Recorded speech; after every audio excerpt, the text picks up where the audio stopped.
연예인 생활 못하게 하겠다. 이게 말입니까? 그런 말을 듣고 누가 참습니까?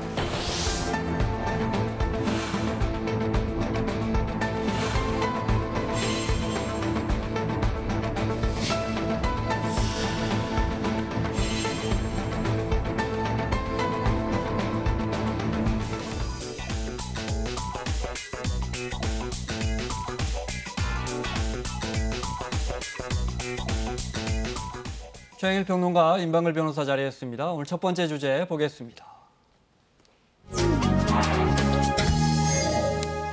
이 주제는 당뇨가 있으시다면 또는 당뇨로 저혈당 쇼크 한 번쯤 경험하신 분이라면 정말 눈여겨보셨으면 좋겠습니다. 두 분 혹시 이렇게 갑자기 몸이 축 처진다든지 다리가 풀린다든지 저혈당 쇼크라 그럽니까? 저혈당 쇼크는 아니지만 네. 저는 한 20년 전 젊을 때 정말 잠 안 자고 일하다가 장거리 운전을 하는데 네. 깜빡 존 적이 있어요. 이러다 뭐 졸음운전 아닐까요? 졸음운전이죠. 네. 그래서 이러다 죽을 수도 있구나라는 걸 자각하고 그다음부터는 정말 이렇게 졸린 상태에서는 운전 안 합니다. 네, 저혈당 쇼크에 대해서 오늘 좀 알아보겠습니다. 주로 바이크 오토바이 타고 다니시기 때문에 네네. 정말 이런 일이 있으면 큰일 나는데. 맞습니다. 네, 자 최근에 충남 당진과 부산에서 잇따라 사고가 났는데 화면 보겠습니다. 어제 오전 부산 남구의 황령 터널에서 호란도 차량이 벽을 들이받고 멈춰섰는데 경찰은 운전자가 갑자기 저혈당 쇼크가 와서 의식을 잃고 사고가 난 것으로 보고 있고요. 이 차를 한번 볼까요? 네, 차가 갈지자로 가죠. 이건 지난 7월입니다. 네, 신고를 받고 이제 경찰이 얼마나 오래 비틀비틀했으면 저 운전자들이 신고를 했겠어요. 자 이제 경찰차가 추월해서 막으려고 하는데 네, 차량 운전자가 확인을 해보니까 뭔가 이상하죠. 그렇죠. 네, 그래서 이제 갓길에 세우고 봤더니 저렇게 축 늘어져 있는 매우 불안정한 상황이었습니다. 네, 그래서 경찰이 인근 가정집에 가서 설탕물을 가져와서 마시게 해서 의식을 되찾게 했다는 거예요. 네. 정말 조금 어떻게 보면 네. 본인도 의식하지 못하는 사이에 점점 힘이 빠져서 의식을 그렇죠. 잃어버리는 거니까. 그렇죠. 네. 저혈당 쇼크. 네. 지금 우리나라의 성인병 중에 네. 가장 많이 얘기되는 게 고혈압 그리고 당뇨입니다. 당뇨죠. 네. 굉장히 많은 인구가 이 당뇨를 앓고 있는데 요즘에는 뭐 이제 중장년뿐 아니라 또 소아당뇨도 있습니다. 네. 그런데 문제는 당을 제대로 공급받지 못하면 네. 뇌로 가야 할 포도당이 줄어들어서 특정 이 혈당 체크를 저도 하거든요. 네. 저도 아까 말씀하신 대로 이 오토바이를 타기 때문에 한 일주일에 2번쯤 혈당을 찍어보면 제일 낮을 때가 한 80대예요. 근데 저혈당은 70 아래로 혈당이 떨어지면 네. 뇌로 가는 포도당이 멈추면서 의식을 잃게 되는 경우, 실신 상태에 빠진 경우가 있다는 거예요. 굉장히 위험한 상황이 올 수 네. 있습니다. 두 분 다 당뇨 환자였답니까? 그 확인이 됩니까? 지금 네, 사고에 네, 나왔던 네. 당뇨 예, 환자였다. 당뇨 네, 당뇨가 있었다. 네. 네. 그래서 아까 말씀하신 두 번째 네. 이 검은 승용차의 경우에는 설탕물을 가져다가 마시고 운전자가 내가 예. 당뇨 때문에 그런 것 같다. 시간 그러니까. 후에 이 의식을 회복했다는 거예요. 네. 그러니까 이제 당의 문제가 맞다는 게 또 확인되기도 네. 했습니다. 저희가 그래서 오늘 이 문제 잘 아시는 가정의학과 교수께 여쭤봤는데 먼저 굉장히 이거 흔한 일이라는 거예요. 한번 들어보겠습니다. 한국 사람들이 자꾸 까먹어서 그러는데 1년에 한 번씩 나와요. 저혈당 쇼크는 뇌로 공급돼야 되는 포도당이 부족해서 뇌 기능이 일시적으로 멈추면서 실신하는 상태를 말하는데요. 당뇨로 조절받는 분의 45%가 경험할 정도로 흔한 증상이며 심해지면 혼수에 빠지거나 사망에 이를 수도 있습니다. 저혈당 쇼크는 운전할 때만 발생하는 것이 아니고요. 어느 순간에도 발생을 할 수 있습니다. 다만 당뇨 환자분 중에서 장거리 운전을 하는 경우 이 당뇨병 약의 과도한 투여나 또는 운전 전의 수면 부족, 과로, 스트레스, 식사량의 부족 또는 운동 중에 혈당 조절을 위해서 사탕이나 음료 등을 마신 걸 깜빡한 경우에 발생하게 되는 것입니다. 자, 유 교수 이야기 들으셨죠? 당뇨 환자의 45%가 이걸 한 번 네. 이상 경험했다는 거예요. 네, 그러니까 그렇게 드문 경우가 아니라는 거죠. 그런데다가 문제는 당뇨 환자가 희소하냐 그렇지 않다는 거예요. 네. 아까 말한 고혈압 다음으로 당뇨가 일반적인 성인병이기 때문에 우리나라 인구의 10%가 당뇨 환자랍니다. 네. 그런데 문제는 당뇨를 앓는다고 항상 저런 저혈당 쇼크에 빠지는 것이 아니라 한 번 저혈당 쇼크를 경험한 분들의 경우에는 운전 중일 뿐만 아니라 일상생활에서도 그러겠죠. 저혈당 네. 쇼크가 또 올 가능성이 있는데 미국 연방 자동차 안전국의 통계를 말씀드리면 네. 일반 운전자보다 이 당뇨 환자. 당뇨 환자의 경우에 12에서 19% 정도 사고 비율이 높다고 해요. 네. 그럼 이제 우리가 보수적으로 20% 정도 높게 사고가 있을 수 있으니 관리를 철저히 해야 한다. 네. 알 수 있습니다. 당뇨 환자의 저혈당 쇼크에 대해서 알아보고 있습니다. 네. 앞서 유병옥 교수가 자칫하면 사망까지 이를 수 있다. 특히 운전 중에는 사고가 날 수 있으니까 더 그렇죠. 2015년에 창원 사례 한번 보겠습니다. 시내버스가 승객을 내려주지 않고 정류장을 계속 지나칩니다. 승객들이 얼마나 무서웠겠어요.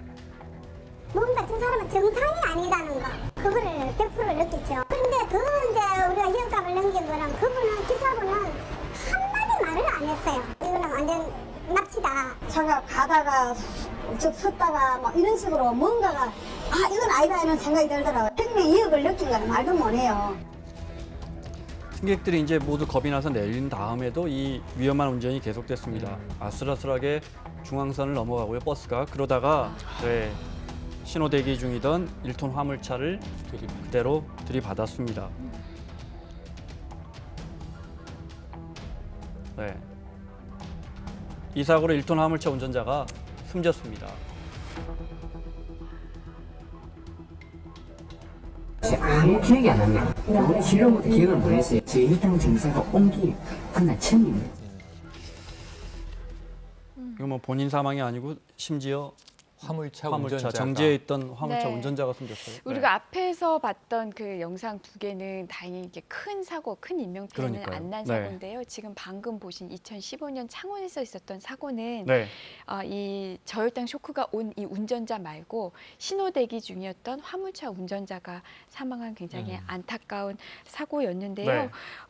이 지금 앞에서 영상에서도 보신 바와 같이 운전자가 굉장히 이상한 운전을 하다가 하죠. 정신 잃고 고개가 이렇게 쑥 어떻게 되면 쓰러지죠. 고개를 떨구잖아요. 네. 그렇죠. 쓰러져 버리는 거예요. 네. 운전 중에. 이 사고가- 화면에 나옵니다. 사고가 난 직후에 지금 저 운전자도 병원으로 이송이 됐는데요. 네. 병원에서 이 저혈당 쇼크 판정을 받았습니다. 그래요? 네. 지금 어쨌든 사망사고, 교통사고가 났기 때문에 네. 이게 아무리 저혈당 쇼크에 빠졌다고 해도 이게 중앙성 침범 굉장히 좀 네. 큰 위반이잖아요. 그래서 경찰에서 영장을 신청을 했는데 법원에서는 이제 뭐 증거인멸 우려가 없다, 도주 우려가 없다 해서 이제 기각이 된 아, 그런 그래요? 사건입니다. 네. 전문가는 뭐라고 하는지 저혈당 쇼크를 가진 한번 경험한 분들이 운전을 하는 거에 대해서 그러면 유병욱 교수는 어떻게 생각하는지 들어봤습니다. 저혈당 쇼크를 경험하셨던 분들은 가능하시면 운전을 안 하시는 게 좋습니다. 그 이유는 이게 일상생활에서 저혈당 쇼크를 경험하셨던 분들은 운전 중에 저혈당 쇼크가 나타날 가능성이 더 높다고 되어 있는데요. 실제로 이 저혈당 쇼크 외에도 당뇨 합병증으로 인한 시력장애로 망막 변성이나 백내장 등으로 인해서 시야가 편하지 않아서 운전이 편하지 않을 수 있거든요. 당뇨 환자분들인 경우에는 당뇨를 잘 조절하셨다 하더라도 당뇨 합병증으로 발생할 수 있는 시력장애, 망막장애와 백내장 등으로 주간에도 운전하시기 힘든데요. 야간에 운전하는 경우 상대적 위험성이 142배나 더 높을 수 있다고 그래요. 가능하시면 야간에 운전을 삼가하시고 대중교통 이용을 하시는 것을 추천해 드립니다. 정리하면 당뇨 가지신 분들 주의하셔야 되는데 그중에 저혈당 쇼크 한 번이라도 경험해 분들은 아주 위험해지고 그렇죠. 그다음에 특히 밤에 야간 운전 조심해야 한다. 네, 네. 또 이제 이야기가 나온 게요. 이 저혈당 쇼크가 갑작스레 올 수 있다고 합니다. 그리고 운전 전에 이제 혈당 체크를 하잖아요. 거기서 정상이 나왔다 하더라도 또 저혈당 쇼크가 올 수 있기 때문에 이 혈당 체크도 직전, 운전하기 직전의 혈당만 보는 게 아니라 네. 한 두세 달치의 그 혈당 평균량 이것까지 함께 체크를 해야 한다고 네. 합니다. 자, 상황을 알면 그래도 대처할 수 있는 방법이 있겠죠. 하여튼 조심해야 하는데 마지막으로 유 교수의 설명 한번 들어보겠습니다. 네. 어떻게 대처할지. 증상은 심장이 빠르게 뛰고 두근거리고 식은땀이 나면서 기운이 빠집니다. 또 불안하거나 초조함 같은 정신건강 이상적인 증상도 나타날 수 있고요.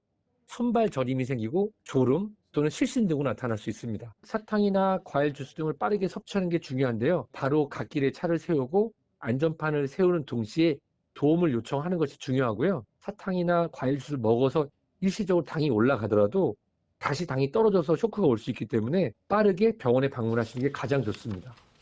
앞서 경찰들이 기지를 발휘해서 설탕물을 설탕. 갖다 네. 주지만 사실은 정확하게는 병원으로 모시고 가야 더 좋은 그렇죠. 처방이었던 대책이었던 것 같아요. 네. 네. 곧 추석입니다. 운전들 많이 하실 텐데 뭐 하여튼 예방을 좀 해야 할 것 같아요. 어떤 분은 저 차에 사탕 두고 맞아요. 당뇨가 있으신 분들은 급하게 네, 좀, 맞아요. 저혈당 왔을 때 아까 지금 소개해 주신 저 유봉우 교수님이 더 팁을 좀 주셨는데요. 네. 우리가 단 거 먹어야지 혈당 떨어지면 하면서 이렇게 초콜릿 이렇게 챙기시는 분들도 있는데 거기에는 지방이 있어서 흡수율이 좀 낮대요. 네. 그래서 좀 빠르게 당을 흡수할 수 있는 사탕, 뭐 이런 주스 이런 것이 더 좋다고 하고요. 네. 물론 그게 근본적인 대책은 아니지만 그렇죠. 네. 운전을 하시다가 꼭 휴게소 있잖아요. 고속도로 휴게소. 그런 데서 중간중간 쉬시면서 네. 이런 좀 피로를 좀 줄이는 네. 그런 방법도 좀 생각해 네. 보셔야겠습니다. 자, 다시 한 번만 설명드리면 저혈당 쇼크를 경험하신 당뇨 환자분들은 운전 오래 하실 때 몸에 조금이라도 이상이 있으면 한번 꼭 좀 체크를